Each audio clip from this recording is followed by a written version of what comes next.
In the last stages of World War II, the Germans started the emergency fighter program with a mission to create a powerful yet affordable aircraft to counter the devastating Allied bomber attacks. They explored various designs, some with jet or pulse jet engines like the Heinkel He-162 Salamander. At the same time, the revolutionary Messerschmitt Me-262, a costly jet aircraft, was being produced and put into frontline service. However, the Germans weren't solely focused on jet aircraft. Unknown to many, the Germans had already built the fastest piston-engine fighter of the war, known as the Dornier Do-335, or the Arrow Fire. This powerful fighter could reach an impressive maximum speed of 474 miles per hour at a height of 21,300 feet. Comparing it to Allied planes, the Do-335 far outpaced the US P-38 Lightning, the P-51D Mustang, and the British Hawker Tempest. It held a clear combat advantage over any Allied aircraft it could encounter over Germany. The Dornier Do-335 underwent extensive testing, demonstrating exceptional speed and superb handling during 60 hours of test flights. The Luftwaffe ordered 120 of these aircraft, with a plan to build a total of 2,000 Dornier 335 in all models. However, the emergency fighter program's activation led Hitler to prioritize the production of the Dornier 335 even more. Despite facing bombing and other challenges, Dornier managed to build and fly 16 prototype 335, along with 22 pre-production aircraft, totaling 38 airframes before the war ended.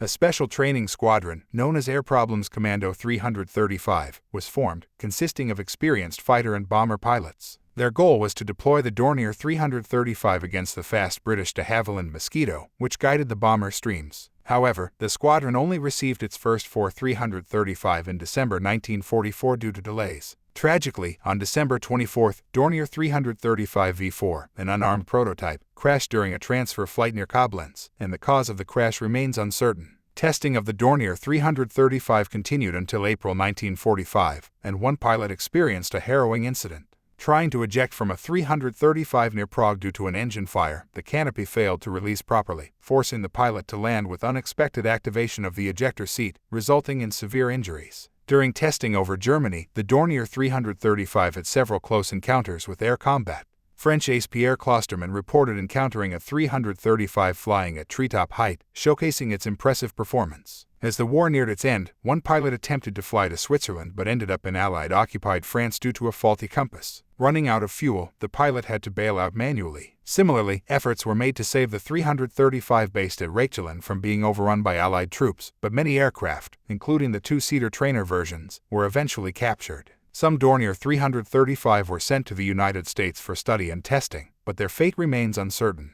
In 1975, the last existing Dornier Do-335 was restored by original German engineers and is now on display at the Stephen F. Udvar-Hazy Center of the National Air and Space Museum. This extraordinary aircraft serves as a remarkable testament to its untapped potential and could have possibly changed Germany's fortunes if introduced in greater numbers earlier.